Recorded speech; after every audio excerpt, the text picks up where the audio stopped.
Bonjour, aujourd'hui j'ai mis la polaire parce que nous allons monter en altitude dans le Cap Cyr, qui est un haut plateau des Pyrénées-Orientales.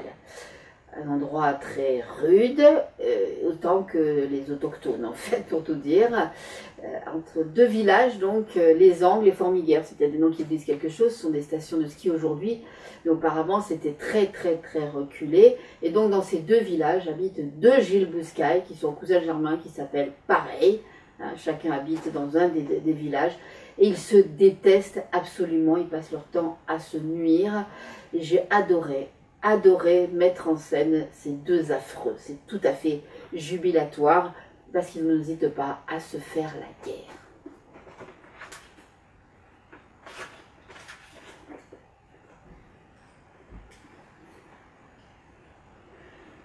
Mais Cagundeo, ça recommence. Ah ça, c'est signé. Graciette Bouscaille jaillit de la maison et se précipita dans la cour de la ferme dans un grand envol de jupe empesée à l'ancienne, la mine effarée et la main droite déjà sur le front prête à se signer. « Mais vas-tu te taire, malheureux ! Blasphémer le saint nom de Dieu, à quoi penses-tu donc ?» Mais son mari ne l'écoutait pas. Faisant fi de sa patte folle, il s'était lancé à la poursuite du facteur. Elle le vit descendre le carré d'Amont, une ruelle boueuse défoncée par le piétinement des vaches et le passage des charrettes, en claudiquant maladroitement la lettre qu'il venait de chiffonner rageusement à la main.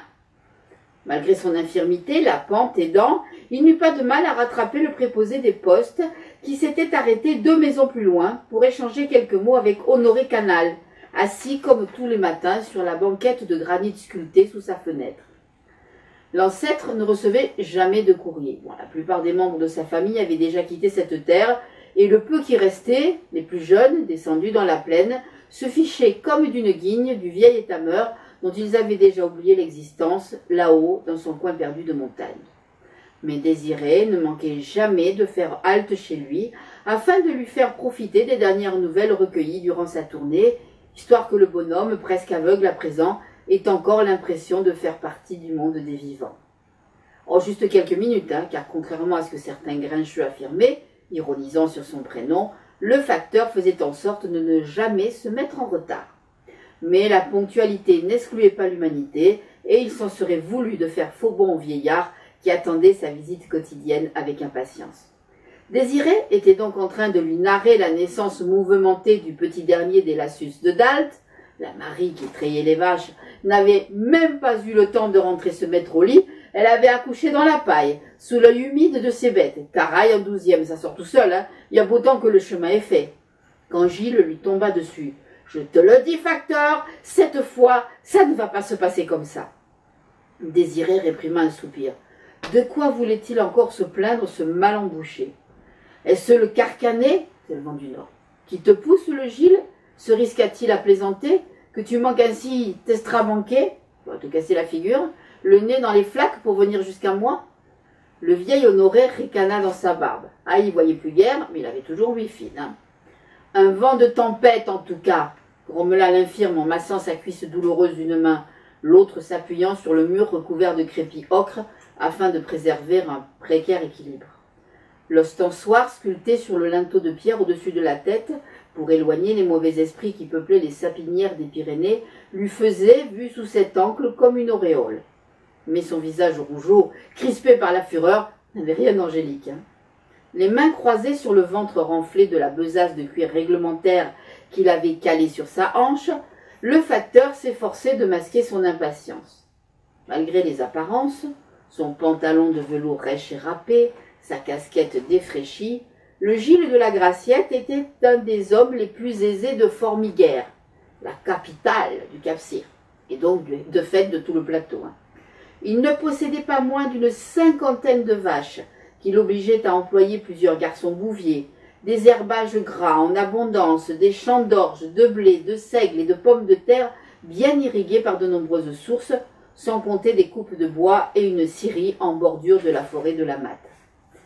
« Sais-tu ce que c'est » éructa finalement Bouscaille en fourrant l'enveloppe froissée sous le nez du préposé des postes. « Une lettre » ironisa Désiré que cette apostrophe mélodramatique ne semblait pas impressionner. « Je viens d'en déposer 2 chez toi. » Celle-ci m'est adressée par un de mes plus gros clients, un entrepreneur de Prades.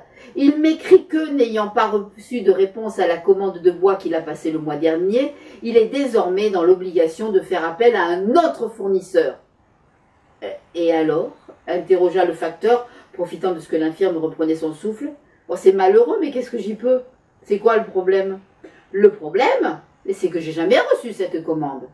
Alors là, je t'arrête tout de suite, Gilles, hein, l'interrompit Désiré, touché dans son honneur de fonctionnaire.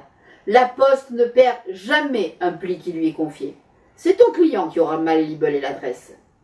La visière de la casquette du facteur en tremblait d'indignation. Ou alors, quelqu'un de la poste a confondu deux Gilles Bouscaille. L'infirme avait craché son propre nom comme s'il lui gâtait la bouche. Ton cousin Germain Desangles, grinça le vieux canal qui ne perdait pas une miette de l'altercation. Le Gilotte del Malpas.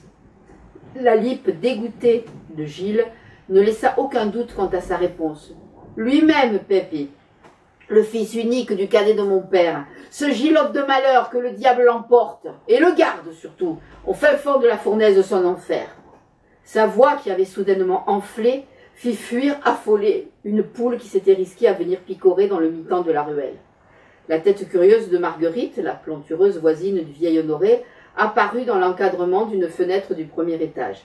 Mais Bouscaille en avait cure, il était lancé. Ces traînes s'abattent, ne perd jamais une occasion de me nuire. Il jalouse ma maison, mes biens, mon argent. Il s'interrompit net. Dans sa colère, il avait failli oublier son obsession de la dissimulation. Une seconde de plus, et il aurait clamé à la face du monde le montant contenu dans la cantine en fer qu'il cachait au fond d'un placard secret aménagé entre le mur en pierre de la salle à manger et le lambris en pain qui le doublait pour en assurer l'isolation comme dans toutes les maisons capsinoises. Désiré avait le plus grand mal à garder son sérieux. « Bon, d'accord, allez, ton cousin t'envie, tenta-t-il de le raisonner. Mais quel rapport avec cette commande que tu n'aurais soi-disant pas reçue? Je ne l'ai pas reçue, c'est un fait, s'insurgea Bouscaille. Dans ta tournée, tu as dû faire une erreur et la lui donner, c'est la seule explication possible. Et bien sûr, ce misérable l'aura déchiré au lieu de me la faire suivre. Il darda sur le facteur un regard noir. « C'est ta faute !» Désiré leva ses deux mains, paumes vers le ciel dans un geste d'impuissance. « Est-ce la faute de la poste si ici, dans le Cap-Cyr, vous portez tous les mêmes noms ?» Bon, le facteur était de Sayagouz, et il tenait à rappeler que le problème ne venait certainement pas de lui. La Cerdagne voisine était un plateau plus vaste, plus ouvert, au climat plus clément que le Cap-Cyr, coupé du reste du monde par la neige près de la moitié de l'année. Allez vous étonner qu'on s'y maria entre soi. Des angles à Rieutor, pas plus d'une dizaine de localités et à peine plus de patronymes. Et comme on avait vite fait le tour des saints du calendrier, la région était un vrai casse-tête pour l'administration. N'avait-elle pas exigé que les surnoms, qui permettaient aux habitants du cru de se distinguer les uns des autres, fussent inscrits sur les papiers d'identité? Bon, on a un stagiaire depuis quelques semaines à Montlouis. Il a dû se tromper de sac en triant le courrier. Si ton client avait ajouté ton surnom, j'aurais rectifié de moi-même, mais là, il réitéra son geste fataliste. Tu ferais mieux de te réconcilier avec ton cousin, si tu ne veux pas que pareilles mésaventures se reproduisent. Gilles Bouscaille avait déjà tourné les talons en un demi-tour vacillant et rageur. La Marguerite rentra prudemment dans son trou, ainsi qu'un escargot dans sa coquille. La réponse de l'infirme rebondit contre le volet de bois qu'elle venait de refermer à la hâte. « Plutôt crever !» Au-dessus des toits aux écailles d'ardoises épaisses, le printemps enfin arrivé éclaboussait le sol de l'or de mi-jonquille. La mésentente, la haine même qui existait entre les deux cousins était de notoriété publique dans tout le Cap-Cyr. Ce qui n'était guère difficile, hein. Rien ne restait longtemps secret dans un milieu aussi petit et renfermé sur lui-même. Le plateau, enchâssé à l'extrémité orientale de la chaîne des Pyrénées, juste avant que dans un dernier élan celle-ci ne se jette dans la Méditerranée, n'était qu'un couloir venteux, cerné par une double rangée de sommets au profil aigu, saupoudrés de blanc du mois de septembre à la Pentecôte. Il touchait à la fois à l'Ariège et à l'Aude, avec qui les Capsinois gardaient des liens privilégiés. C'est là-bas, dans le Donezan, qu'ils allaient faire filer la laine dont ils se vêtaient, et chaque automne, la foire de Quérigut les voyait passer le col des Arts en masse. Ni tout à fait d'une région, ni tout à fait de l'autre, le Cap-Cyr était un monde à lui tout seul, où tous se connaissaient, où tous étaient même de plus ou moins loin apparentés. Et chacun, qu'il fût de Réal, Fontrabius ou Matemal, aurait pu le dire, leurs noms et prénoms étaient bien les seules choses que les deux Gilles Bouscaille avaient en commun, avec leur grand-père qui les leur avait légués. L'infirme jeta avec dépit la lettre froissée dans l'âtre avant de s'écrouler sur la première chaise venue. Maudite cuisse! Réprimant une grimace de douleur, il étendit avec effort sa jambe devant lui. Plus de 40 ans qu'elle lui gâchait la vie. Sa mère avait toujours prétendu que la faute en revenait à la vieille Philomène, qui présidait alors à tous les accouchements du village et qui lui aurait luxé la hanche à sa naissance. Mais les nombreux rameaux communs dans l'arbre généalogique de ses parents semblaient une explication bien plus possible. Cette patte folle lui avait attiré les colibés quotidiens de ses petits condisciples durant son court passage à l'école. Et plus tard, les refus polis, accompagnés d'un sourire crispé de commisération, des drôlesses du village au bal d'office, lors de la fête patronale début septembre. Les biens dont il devait inéluctablement hériter le prémunissaient des plus blessantes rebuffades, du moins en public. Mais il connaissait les sobriquets dont on ne se privait pas de l'affubler une fois qu'il avait le dos tourné. Et cela avait été pire encore, quand son infirmité lui avait valu d'être réformé en août 14. Elle l'avait bien arrangé, cette réforme, cela dit. Il avait pu continuer à s'occuper de ses terres et de ses bêtes, tandis que dans les autres fermes, les femmes et les vieillards étaient obligés de pallier tant bien que mal l'absence des hommes partis au front. Mais planqué vint se rajouter à la longue liste des qualificatifs méprisants accolés à son nom.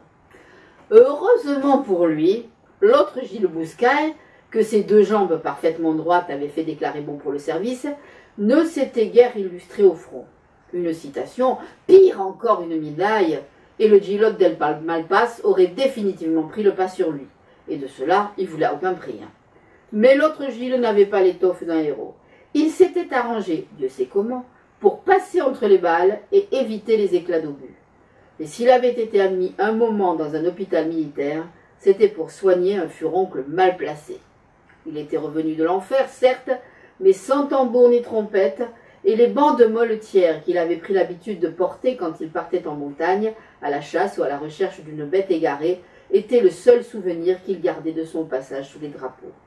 Cette guerre, qui avait saigné à blanc les villages des Hauts-Cantons, il l'avait traversée comme un visiteur, un spectateur distrait, que cette grande boucherie ne concernait guère. Après tout, c'était peut-être cette attitude qui lui avait permis d'en réchapper et de revenir aux Angles sans autre dommage. Ce fut son seul titre de gloire, au grand soulagement de son cousin. Graciette s'activait dans la guerre contiguë à la salle commune. Des plats ou des casseroles s'entrechoquaient dans la pique de pierre. La femme de Gilles craignait plus que tout la colère de Dieu, et le blasphème lâché tout à l'heure par son mari la mettait encore dans tous ses états. Bouscaille pouvait deviner ses mouvements brusques entrecoupés de signes de croix et ses prières marmonnées à mi-voix tandis qu'elle s'affairait à préparer le dîner. Elle avait toujours été ainsi, confite en dévotion, en permanence entre deux chapelets, prête à voir partout la griffe du démon, ou plutôt des démons, et des divers esprits qui hantaient, elle en était sûre, ces terres sombres et inhospitalières. Bigote et superstitieuse. Gilles en avait profité d'ailleurs quand il avait voulu l'épouser, mais ça c'était une autre histoire. Le lard grésillait dans la poêle que Graciette venait de poser sur le fourneau à bois.